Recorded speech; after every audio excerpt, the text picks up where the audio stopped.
ViparSpectra recently sent over their P2000 LED grow light for us to use in an upcoming grow, so let's get this light out of its box and measure its PAR levels in a 2-foot by 2-foot grow tent. This light came very well packaged, which is something that I always like to see. It seems like the shipping companies are treating packages more roughly every day, and I want the light to be able to survive the trip. I like that they have an extra sheet of cardboard under the flaps. It definitely helps to avoid damage to the panel when you cut it open. Underneath that is a foam pad, and then there is the panel itself. The Samsung LM281B and other LEDs on the board have a solid coating that you can see here, which helps give the light its IP65 water resistance rating. The light measures 20 inches by 11 inches, which means that it is going to fit great in the 2-foot by 2-foot grow tent we will be putting this into. ViparSpectra lists this light as being able to cover up to a 4-foot by 2-foot tent in flower or a 4-foot by 3-foot space in veg. Underneath the light is the power cord, which uses the same end connector as a computer power supply if you want to get a longer one. There are the hanging hardware hooks, which are nice to have, but I almost never use them myself, and then a pair of ratcheting hangers. I will usually just connect these directly to the lights and hang them that way. There is also a small card that tells you what to do if you have any issues, and the user's guide for the light. Now that we have it out of the box, let's take a closer look at it and see what we have. On the backside of the light, you get a really good look at the heat sink that they use to keep those LEDs cool.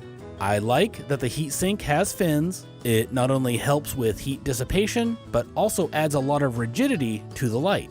I also like the choice of colors. The green and dark gray look really good together. Taking a closer look at the driver, and it is a Sosen model number SS-200VA-56B, which also shows that it is suitable for dry, damp, or wet locations. On the right side of the light is the dimmer dial, and you can see that this light does not have an off switch, so if you want to be able to turn it off, you will need to use an external switch of some kind. Flipping the light over, and you can see all of the LEDs. There is a mix of 3K warm white, 5K white, 660 nanometer deep red, and IR 730 nanometer LEDs on here, which you will be able to see better in a minute when we plug the light in. You can really see the coating they use on the LEDs to get that IP rating that we mentioned earlier. Now let's plug this thing in. With the light at its dimmest setting, you can easily see all 4 types of LEDs that we went over. The light gets quite bright when it is turned on full blast, and I have high hopes for it in the PAR testing that we are about to go over.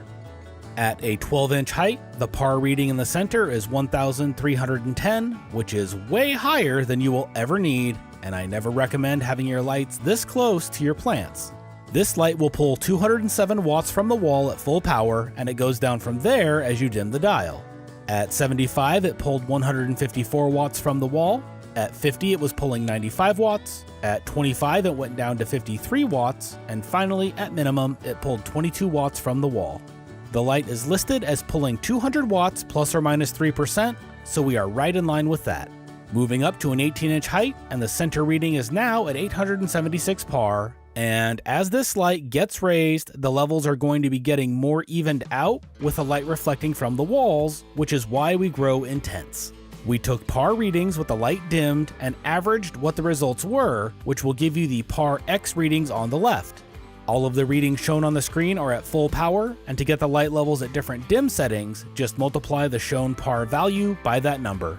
For example, the center reading at 18 inches is 876, but if we have the light set to 50, we would multiply it by 0.51 and get a result of 446, which will get you pretty close with all of the values shown. At a 24-inch height, the center level is down to 716 PAR, and the light spread across the tent is looking really good. We are still using the Apogee SQ-420 Smart Quantum sensor to take all of these measurements, and it is working out great. It is just the sensor itself and plugs into a PC to get these readings, so it is a bit more affordable than their standalone units. We will leave an Amazon Associates link to it in the description down below if that is something you are interested in checking out. Moving up to 30 inches, and the center reading is at 638 PAR, and I will likely have this light hung here or at 36 inches above the canopy in the upcoming grow. I like using the largest lights in the tent that I can, as I want the light levels as even as possible across the canopy. This also lets me run the light at a lower dim setting, which will help to reduce the amount of heat in the tent and also extends the life of the light. Speaking of heat, after I pulled all of these par numbers and the light was as warm as it was going to get, I took temperature measurements of the heat dissipating fins, which were 115 Fahrenheit or 46 Celsius, and the driver was sitting at 120 Fahrenheit or 48 Celsius, and the room it was in was sitting at 78 Fahrenheit or 25 Celsius. Getting up to 36 inches and the center light level is at 536 par with a gradual drop off down to the edges. With an autoflower grow using 18 hours of light, these par levels would be more than you need at the end of the grow, and if you go to 20 or 22 hours of light, you could reduce it even more. This is determined by the DLI or Daily Light Integral, which we will be going over in an upcoming video. The ViparSpectra P2000 is a great little grow light that is going to work amazingly well in the 2-foot by 2-foot grow that we have coming up.